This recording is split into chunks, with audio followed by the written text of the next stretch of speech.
Jadi begini, ya. Uh, asal muasal dari Yayasan Seti Hati Teratai ini berangkat dari pemikiran para sesepuh PSHT, diantaranya almarhum Mas Tarmaji, Mas Imam, ya, Mas Imam, Mas Sugeng, ya, Wiono. Kalau nggak salah Mas Sugeng ini mantan sekda ya, Ngawi gitu ya. Itu mendirikan Yayasan PSHT di tahun, kalau nggak salah itu di 82 ya, 1982. Adapun tujuan daripada pendirian yayasan ini, tujuannya untuk mengelola, ya, kedepannya itu untuk mengelola aset dan kekayaan Persaudaraan Seti Hati Teratai. Kenapa? Karena PSHT itu tidak berbadan hukum, jadi tidak dicatatkan sebagai badan hukum. Walaupun undang-undang ormas juga memberi ruang terkait dengan organisasi masyarakat yang tidak dicatatkan sebagai badan hukum, merupakan juga bagian dari itulah, diakuilah dalam undang-undang ormas ya di negara kita ini. Nah, pada tahun 82 itu, apa yang mendorong beliau-beliau ini mendirikan yayasan?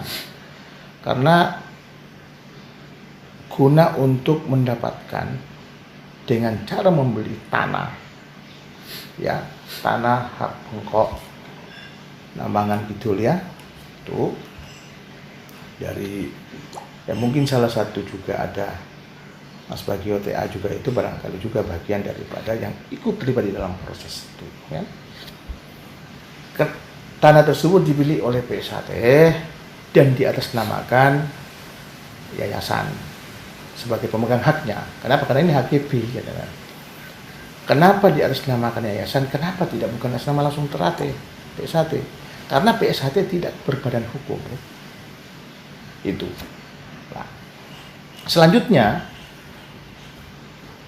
proses ini berjalan sampai dengan berjalan baik, terus sampai dengan berjalan dan berkembang sampai dengan beliau pada tahun 2015 beliau meninggal kan. Nah, tidak ada masalah sebelum itu. Ya, semua berjalan lancar berdasarkan akte tahun 2014. Mas Hariwur ini sebagai ketua, seingat saya kira-kira begitu, akte nomor 87 yang dibuat di hadapan notaris Mas Ali Pauji ya. Nah, di situ tercatat sebagai ketuanya adalah Mas Hariwur yang sekarang duduk sebagai wakil bupati Madiun. Dan seterusnya kepengurusannya. Di dalam undang-undang yayasan, jabatan pengurus itu 5 tahun ya, 5 tahun itu diatur di dalam ketentuan pasal-pasal di undang-undang yayasan ya. Nah, sekalipun ada undang-undang, yayasan itu punya anggaran dasar juga, jadi punya hukum yang mengatur ke dalamnya juga ya. Ada anggaran dasar, khususnya ketentuan untuk pengangkatan pengurus yayasan itu diatur tersendiri juga di dalam anggaran dasar ya. Dan ketentuan tersebut belum dirubah oleh anggaran dasar yang saat ini, masih tetap berlaku sampai 2016 itu masih berlaku itu ya. Karena kita tahunya perubahan terakhir, saya tahunya perubahan terakhir itu 2016 karena meninggalnya Mas Maji selaku ketua pembina saat itu ya. Oleh karena ketua pembina meninggal, maka perlu ada reposisi kedudukan pembina kan harus ada ketua, dan amanatnya begitu. harus ada ketua. Posisi Pak Tarmadji selaku ketua pembina diisi oleh Mas Yono. Ya, Mas Yono juga inilah sesepuh lah kita kan, sesepuh kami juga. Nah, di situ. Jadi kalau amanat saja undang-undang itu masa jabatan 5 tahun, tentu kalau terhitung dari 2015, berarti masa jabatannya harusnya sampai 2019 kan, kalau 2014 kan, sebab di perubahan itu tanggal 2000 di perubahan tahun 2016 tetap mengacu pengesahan yang sebelumnya 2015. Jadi hanya memperbarui saja kedudukan pembina. Nah, pada 2017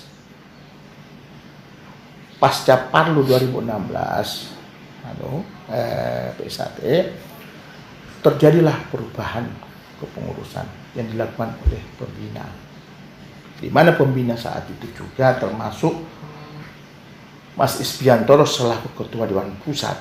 Sekarang ini juga pembina juga yayasan di PSAT. Itu sempat terjadi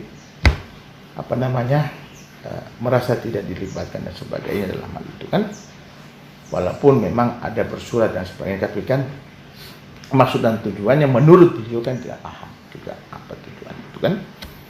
Ini yang kami dapatkan informasi itu. Nah, terlepas dari itu semua, yang jelas secara fakta ada perubahan yang kami ketahui, ada perubahan pengurus yayasan ya di tahun 2017. Itu yang tidak lazim menurut hemat saya. Pergantian ini tidak lazim. Yang biasanya pergantian itu dilakukan rapat melalui proses rapat ya secara terbuka di PSAT, dilakukan di Madiun, ini dilakukan di Bantul. Kita tidak tahu di mana. Pokoknya di wilayah hukum Bantul. Tahu-tahu muncul di situ kepengurusan yang lama ini hilang semua.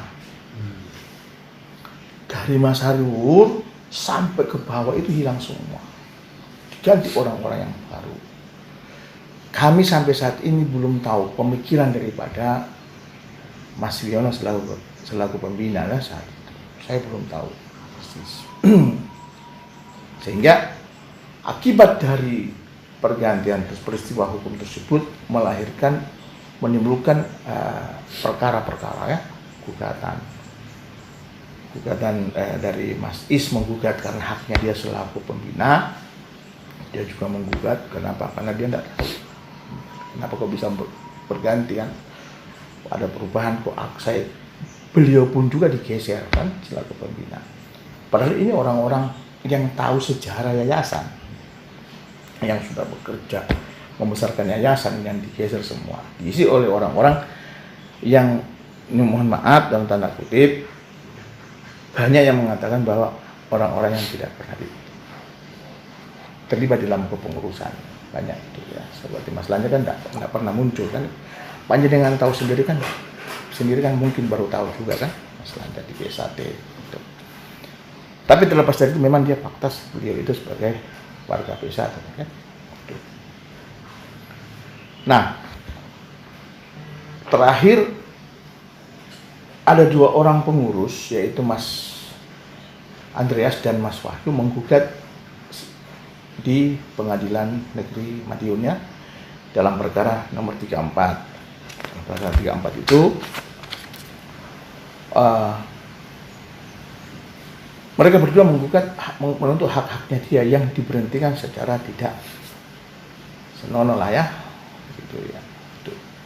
Gugat, dan hasil putusannya tingkat pertama diputus gugatan di NO ya. Mungkin kita sama-sama kan menyimak pada saat itu, melihat sama-sama NO. Atas putusan tersebut kami banding dan di PT diputus bahwa gugatan ditolak ya, ditolak. Jadi pengadilan tinggi mengambil alih pertimbangan untuk menolak ya. di dalam pertimbangan hukum pengadilan tinggi di dalam putusan tersebut dalam perkara Akuo itu mempertimbangkan pasal 28 Undang-Undang Yayasan, ya. Pasal 28 terkait mengatur terkait kewenangan pembina. Ya, kewenangan pembina tentang pelaksanaan kewenangan tersebut diatur di pasal 32 Undang-Undang Yayasan. Nah, ini yang tidak dipertimbangkan, hanya pasal kewenangan saja yang dipertimbangkan. Namun pelaksanaan kewenangan di sini benar atau tidak kewenangan itu dilaksanakan dengan sesuai dengan amanat undang-undang dan anggaran dasar itu tidak dipertimbangkan, ya kan? Hanya kewenangan. Jadi artinya karena kami menganggap pertimbangan hukum dalam perkara tersebut kurang dipertimbangkan atau onvoldoende gemotiveerd, maka kami melakukan upaya hukum kasasi, ya. Kita melakukan upaya hukum kasasi yang sekarang berproses sampai saat ini belum ada, ya kan? Belum ada putusannya. Nah, dari situ pula juga kami juga menemukan ternyata ada pencatatan, ya, pencatatan selembar surat itu terkait pencatatan pengesahan kepengurusan, pencatatan kepengurusan, perubahannya pengurus yayasan, kami melihat situ di dalam pada saat kami insapel. Nah, karena sekarang proses perubahan itu basisnya online, maka kami kan tidak paham apakah ini merupakan keputusan atau tidak, pengesahan atau tidak, kan? Karena judul suratnya hanya pencatatan. Maka dari itu yang tahu itu hanya notarisnya yang tahu. Kami pun mencoba untuk mengkonfirmasi kepada notarisnya itu tertutup. Ibu Martia ini tertutup, tidak mau memperlihatkan itu akte, tidak mau memberikan penjelasan yang sesuai dengan keinginan kita itu. Apakah ini, kita mau tanyakan itu sebenarnya, apakah ini sudah merupakan pengesahan atau tidak, kan? Ternyata beliau tertutup, tidak mau memberikan keterangan dan sebagainya, penjelasan dan sebagainya. Nah, kenapa kami ke sana, ya dalam rangka untuk mengklarifikasi sebenarnya. Nah, setelah itu karena Ibu Martia ini tidak mau memberikan penjelasan, maka kami konsultasikan kepada notaris setempat sini, ya, di sini salah satu notaris membawa itu, menyampaikan ada pengesahan, ada begini pencatatan, apakah ini sudah merupakan pengesahan. Ternyata beliau mengatakan ini sudah pengesahan, memang judulnya pencatatan ini, tapi pengesahan. Memang tidak semua orang yang bisa mengakses, yang tahu, kan? Kalau itu pengesahan berarti ini keputusan tun, kan? Nah, maka dari itu saat ini ada beberapa pengurus karena mengetahui ada pengesahan saja itu mengajukan gugatan, ya, di Pengadilan Tata Usaha Negara terkait keputusan tersebut. Sekarang terdaftar perkara tersebut nomor perkara 25, ya, 25 tahun 2021. Nah, saat ini sudah berproses masuk ke tahap pemeriksaan persiapan, ya. Nah, kembali kepada konteksnya kepengurusan. Kepengurusan ini dari Mas Hariwur, versi sini, versi Pusat Madiun, versi sana, versi seberang itu adalah Mas Fajar, ya, ketuanya. Oleh karena ini masih bersengketa, makanya semua cabang-cabang tidak mengizinkan Mas Hariwur ini menyerahkan. Karena ada suratnya mereka ini kepada Mas Hariwur meminta untuk diserahkan dan sebagainya. Itu Mas Hariwur tidak mau, tidak bisa melaksanakan karena satu, pengurus Pusat Madiun tetap menganggap Mas Hariwur sebagai ketua yayasan, kan? Cabang-cabang pun demikian, tidak mengakui ketua yayasan, pengurus yayasan yang lain, hanyalah pengurus yayasan Mas Hariwur. Nah, Mas Hariwur sebagai wakil bupati dasarnya untuk tidak menyerahkan serah terima adalah adanya permintaan dari dulur-dulur cabang-cabang yang ada di cabang. Kenapa? Karena ini adalah milik mereka, gitu loh. Aset yang ada yang diatasnamakan yayasan itu adalah aset milik Teratai, milik organisasi, bukan milik yayasan. Yayasan itu hanya punya sekolah satu, yang di dekat Padepokan itu. Bahkan informasi yang saya dapatkan itu pun disubsidi oleh organisasi biar sekolah itu tetap eksis. Artinya nol kan, tidak ada sumber pemasukan yang real betul-betul untuk dari yayasan. Kan? Yang lainnya yang atas nama yayasan adalah Padepokan itu, ya. Padepokan itu milik atas nama yayasan sertifikatnya, HGB itu ya. Jadi terkait dengan Mas Hariwur berujung kepada penetapan informasinya ditetapkan sebagai tersangka, kami pun melihat video itu. Sekalipun Mas Hariwur ini kita mendapatkan informasi bahwa setelah ditetapkan sebagai tersangka, namun kami apapun itu untuk biar sama-sama jalannya prosesnya ini menjadi tidak keliru, kami telah mengajukan permohonan untuk pertangguhan pemeriksaan. Ya, kenapa pertangguhan pemeriksaan kami lakukan? Karena ada perkara-perkara yang masih berproses, baik perkara nomor 34, ya, juga ada perkara di TUN yang kami ajukan untuk gugatan pembatalan, pengesahan, perubahan kepengurusan Yayasan Sejahtera tersebut, kan? Ini tidak mengada-ngada, ini hak yang kita sampaikan, kan? Amanat daripada peraturan Mahkamah Agung dan undang-undang, ya. Peraturan Mahkamah Agung nomor 1 tahun 56 dan ada pasal 81 KUHP, ya. KUHP yang mengatakan bahwa penundaan penuntutan pidana karena adanya perselisihan prejudisial. Jadi artinya gini, di dalam SEMA, di dalam peraturan Mahkamah Agung mengatakan bahwa apabila pemeriksaan perkara pidana harus diputuskan hal adanya suatu perdata atau suatu barang atau tentang suatu hubungan hukum, ya, hubungan hukum ini leksa menghang,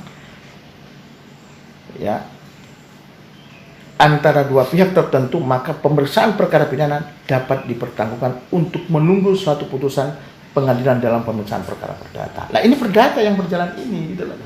Bahkan bukan cuma perdata, ada gugatan pembatalan pengesahan kepengurusan. Jadi legalitasnya kan di sini. Mulai tanggal 2 kemarin sudah mulai awal sidang pemeriksaan persiapan. Pemeriksaan persiapan di Pengadilan Tata Usaha Negara, ya. Nah, di perkara nomor 25 tadi yang saya katakan. Nah, Selasa depan sidang lagi. Terus saya siapkan ini berkasnya ini. Berkasnya. Berkas perkaranya ini kan. Nah, saya yakin teman-teman, saya masih yakin teman-teman bahwa teman-teman penyidik bahwa pasti akan melakukan pertangguhan pemeriksaan itu. Kenapa? Ini dikhawatirkan jangan sampai terjadi putusan yang berbeda. Seseorang misalnya Mas Hariwur sudah diperiksa sebagai tersangka, ternyata alas hak mereka dibatalkan, ya. Terus apa cantolannya? Berarti laporannya tidak punya kualitas dong, kan? Terus bagaimana status tersangkanya ini? Ini yang menjadi problematik daripada teman-teman juga.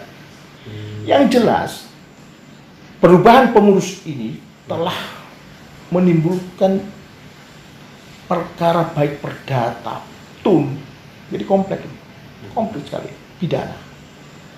Kenapa? Karena di dalam akte Ibu Mardia, akte nomor 10, kami menemukan di dalam pasal penutup itu masih menggunakan SK pengurus PSHT nomor 27 tahun 2014. Padahal SK nomor 27 2015 ini itu kan isinya lain. Ketuanya, ketua pembina Mas Tarmaji, ketua pengurus yayasan itulah Mas Hariwur. Ini SK dari organisasi itu saat itu. Karena gini, pergantian pengurus itu harus dirapatkan, rapat dan mendapatkan persetujuan rapat secara lengkap di BSAT. Jadi itu harus ada rapat. Tidak dilakukan itu. Itu enggak tahu, saya belum tahu. Yang jelas Mas Hariwur kan saat 2017 kan masih sekretaris umum. Hasil baru 2016 itu kan sekretaris umum Mas Hariwur. Mas Hariwur merasa enggak pernah ada rapat itu kan. Nah, itu masih digunakan, masih tercantum di dalam aktenya Ibu Mardia. Ya. Tercantum di Ibu Mardia, makanya kalau SK27 masih diikut sertakan yang dijadikan dasar itu, SK27. Maka menurut saya akte tersebut cacat dong kan? Kenapa cacat? Karena tidak sesuai dengan keadaan yang sebenarnya. SK27 itu isinya pengurusnya itu Mas Tarmaji pembinanya, ketuanya Mas Hariwur, ketua pengurusnya, ketua yayasannya. Ini SK27 ya. 2015 tentang personalia pengurus yayasan personalia karate pusat Madiun, ya kan? SK27 ini. Susunannya jelas ini, Mas. Kan?